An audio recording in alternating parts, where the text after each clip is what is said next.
Então, pessoal, agora, já que a gente ficou nesse falatório aí durante 5 blocos, vamos começar a parte de exercício, fixação de conhecimento. Então, para começar aí, uma primeira questão de modelo OSI, da FCC, prova de 2003, do TRT. Vamos lá.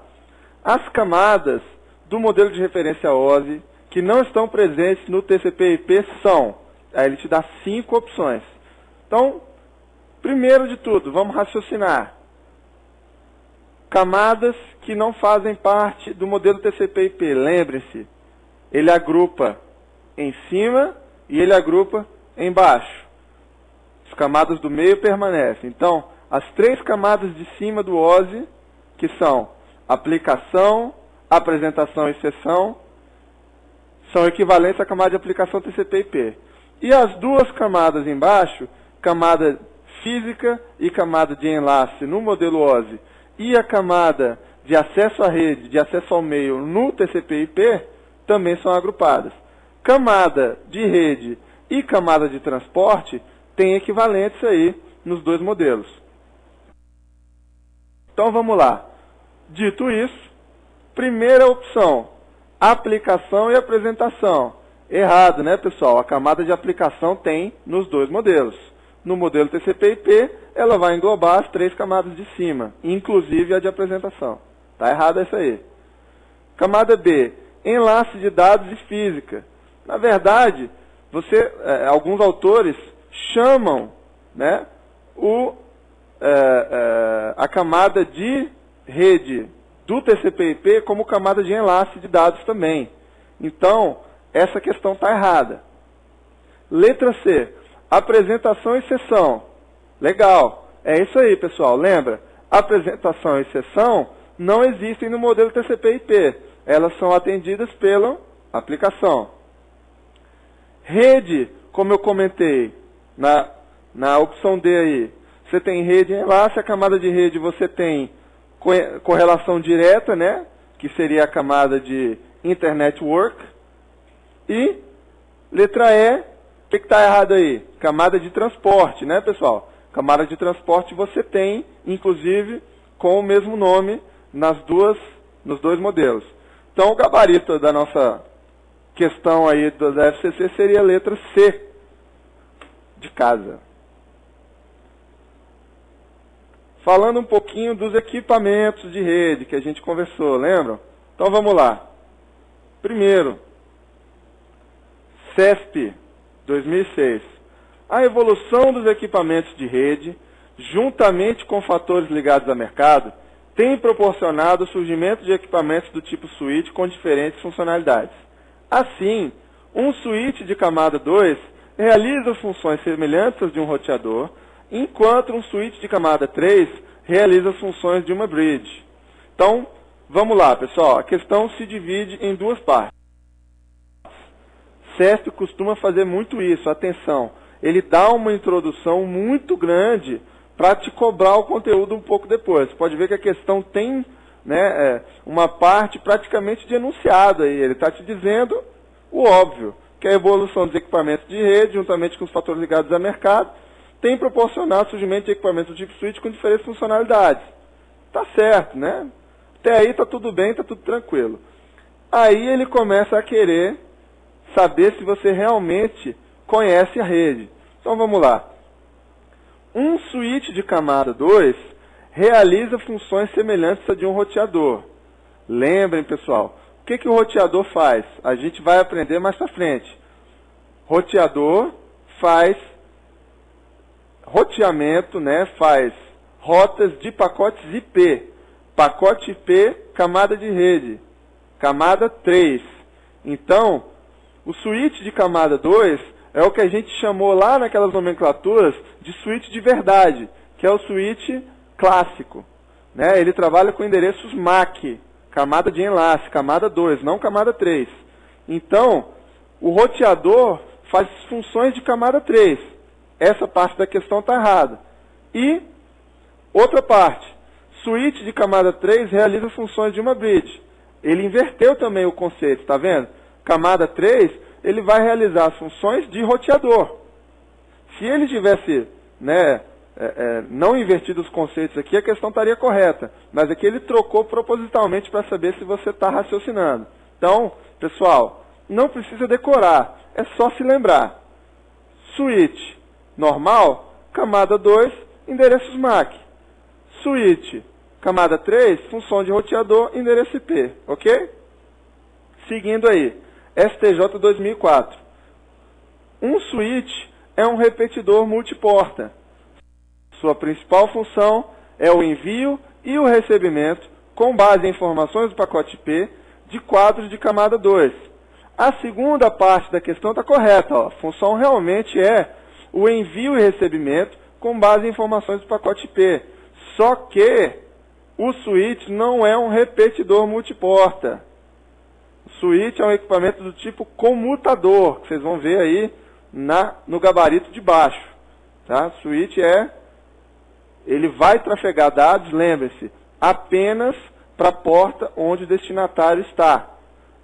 Ele não vai repetir para todas as portas, ele vai enviar os dados para onde o destinatário da mensagem está. Tá? Seja um switch de camada 2 ou seja um switch de camada 3. Tá? Esse princípio permanece, independente do modelo de switch que você tem. Essa está errada também. Mais uma questão aí mais novinha, 2007, Prefeitura de Vitória. Se um equipamento do tipo comutador ponte for utilizado para interligar segmentos de uma rede local Ethernet, sempre que um frame for recebido pelo comutador, a retransmissão desse frame ocorrerá apenas no segmento em que se encontra a máquina de destino. Essa questão está errada. Nada feito. Lembre-se, aqui ele está te cobrando o rodapé do livro que eu passei para você. Esse é o funcionamento normal da ponte, pessoal. Mas, lembra que você tem duas condições específicas em que uma ponte vai mandar a informação para todos os segmentos? Lembra? Quando é que isso ocorre? Quando você não sabe aonde o seu destinatário está. Quando você está iniciando a sua ponte ou quando você está colocando uma máquina nova da rede. Então, se você tem uma máquina nova na rede que a ponte não sabe onde está, lembre-se lá da aula. Ele vai mandar para todo mundo e depois que chegar a resposta desse endereço, ele vai atualizar na tabela dele e aí ele passa a mandar certo. Então essa questão está quase certa, mas quase certo é errado. Continuando, próximo exercício, aí um exercício da ESAF sobre máscara de subrede. Pessoal, isso costuma sempre cair em todos os concursos, seja CESP, seja ESAF, seja FCC. Ele sempre vai colocar uma questão para saber se você sabe computar uma submáscara, né? computar uma subrede e uma máscara. E aí eu vou ensinar para vocês um jeito fácil de você entender e não decorar como que você vai chegar. Aqui ele está te dando, olha só, uma rede de classe C. Por quê? A partir de /24. Qual é o enunciado? Ele quer endereçar 7 subredes dentro da rede com o IP começa 199.10.00. Então vamos lá. Passar um pouquinho na lousa para vocês, pessoal. Então, vamos lá. Você tem uma máscara /24, certo? /24, você sabe que é uma máscara completa da classe C, lembra? Ele trabalha com octetos, 8, 16, 24. Então você sabe que é uma máscara completa. Então aqui, você sabe que você vai ter uma subrede só. E aqui, você sabe que você vai ter uma quantidade de IPs equivalente à classe C inteira, que são 256. Ok? Até aí tudo bem. Como é que você vai fazer para saber os próximos? É muito fácil, pessoal. você vai ter o seguinte, ó. Quando você vai para a barra 25, o que você está dizendo? Você está pegando mais um bit para endereçar a sua rede e você está tirando um bit para o endereçamento dos hosts daquela rede. Então, se a sua rede, se você está dando um bit a mais para a rede, você pode ter ou 0 ou 1. Então, o que você vai fazer? Esse valor aqui, ó, você vai multiplicar por 2, e nesse caso aqui dá 2. Na coluna de quantidade de IPs, só você pensar, ó, se você agora tem duas sub-redes, quantos IPs você vai ter? Você vai ter que dividir por 2. Então você vai aqui, nesse canto aqui, você divide por 2, e nesse caso aqui você vai ter 128. Então, na máscara barra 25, você tem duas sub-redes com 128 IPs. E assim sucessivamente. Vamos lá, agora fica fácil, ó. Barra 26, dê mais um bit para a sua identificação da rede. Então, multiplicou por 2 aqui, ó, eu tenho 4 sub-redes, dividindo por 2 eu tenho 64 IPs em cada uma dessas sub-redes. Continuando, barra 27, mesma coisa. Você vai ter 8 sub-redes com 32 IPs em cada uma delas. E assim sucessivamente, pessoal. Então, ficou fácil de resolver a questão, né? Vamos voltar para a nossa questão? Olha só. Voltando para a nossa questão,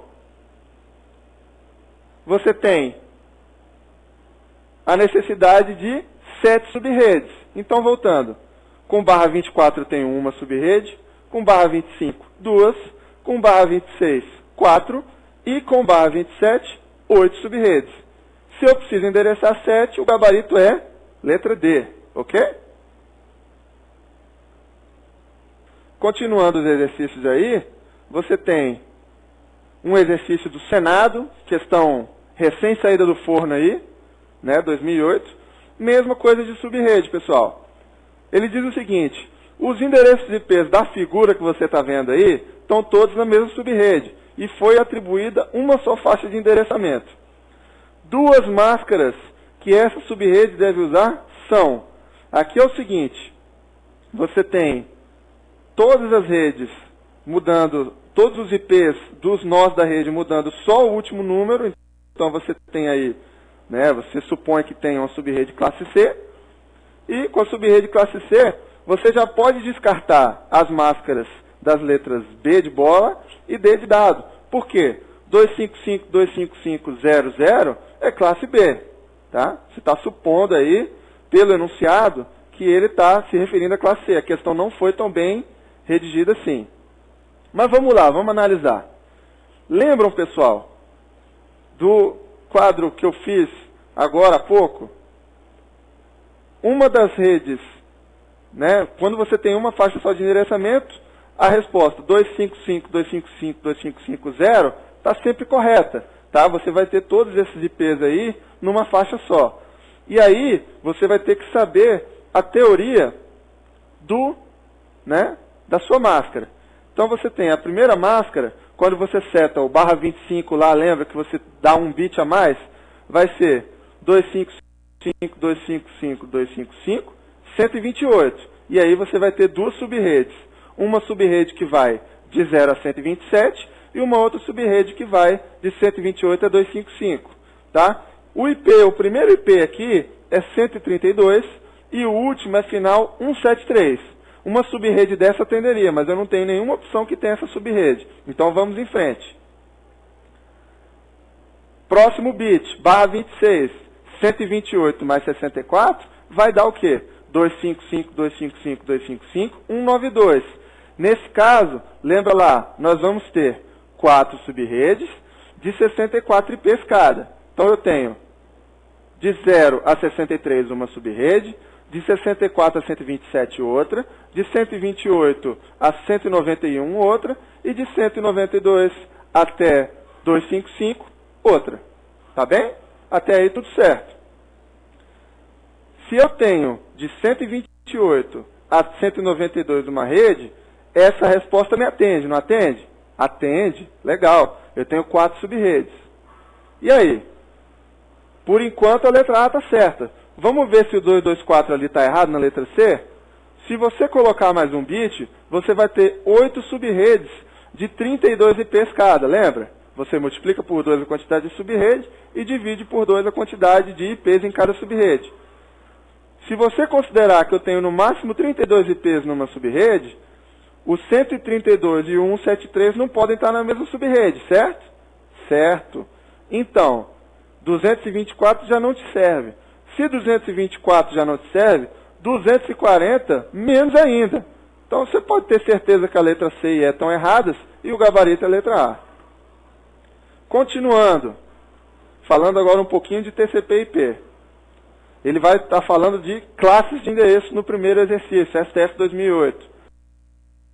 O valor do byte mais significativo de um endereço IP, versão 4, determina a classe do endereço. E nesse sentido, 10.000 identifica uma rede de classe A, até aí tudo bem, com endereços não privados. Ai, rapaz, ele te sacaneou. Lembra que a rede 10 é uma daquelas redes que são reservadas para uso privado? Questão aí, ó, já está errada. E ela vai continuar errada no próximo afirmação. 154.300 é o endereço de broadcast de uma rede classe B. Pessoal, se a rede é classe B, lembrem, o que é o endereço de broadcast? É o endereço usado para comunicação com todas as máquinas da rede, e ele é sempre o último endereço da rede. Se ele está dizendo que essa rede aqui, ó, é uma rede classe B, esse é o endereço da rede e não de broadcast. Broadcast seria 154.3.255.255 nesse caso, ok? E aí, 227.16, você não precisa nem ler o resto da questão, né? Endereça um dispositivo em uma classe C, né? Na teoria, pode ser que esteja correto, mas como o resto da questão está completamente errado, você já marca o seu erradão lá, o seu falso. Tá? Do mesmo concurso, próxima questão. MTU é a denominação do tamanho do maior datagrama IP que pode ser transmitido em uma rede física ao longo de um trajeto. Um datagrama IP pode ser fragmentado mais de uma vez, mas os fragmentos necessariamente chegarão ao destino na ordem que foram transmitidos na origem. Lembra que eu te falei que ele te dá um enunciadão grandão com a parte correta da questão, a parte simples. MTU é exatamente isso, é o tamanho do maior datagrama, né, que pode ser transmitido por uma rede ao longo de um trajeto. O datagrama pode ser fragmentado? Pode. Mas, olha só, os fragmentos necessariamente chegarão ao destino na ordem. Errado, pessoal. Você se lembra quando a gente usa o protocolo UDP que não é orientado à conexão? Os datagramas não vão chegar na ordem e às vezes não vão nem chegar. E o TCP, quando recebe fora de ordem, reordena. Então, essa afirmação aí do fim da questão está errada, tá? Você tem que marcar um errado nessa também. Seguindo aí, prometo que a gente vai terminar daqui a pouquinho. Continuando TCP e UDP, os protocolos da camada de transporte. STF 2008, multiplexação de datagramas, realizada pelo IP, os números de portas compostos por 16 bits são usados pelos protocolos de transporte para identificar os processos nas comunicações. Além disso, em cada cabeçalho IP, um campo identifica o protocolo de transporte que enviou os dados. Pessoal, essa aí está legal, né? Ele está te exigindo um conhecimento um pouco profundo aí, para você saber que os números de portas têm 16 bits, mas de fato tem, né? Eles são utilizados, as portas são utilizadas pelos protocolos de transporte, aí, transporte TCP e UDP, pensa neles, para identificar os processos. Sim, os dois usam o conceito de porta para saber o quê?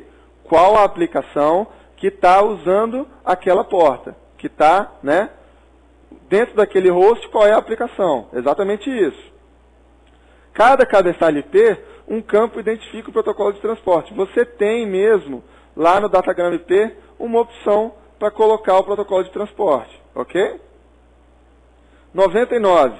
Quando do estabelecimento de uma conexão TCP, cada dispositivo envolvido na conexão informa ao outro o número de sequência que usará na primeira transmissão de dados através da conexão. Essa sincronização dos números de sequência ocorre pela troca de mensagem SYN-ACK. Lembrem lá do Three-Way Handshake, pessoal. É exatamente isso.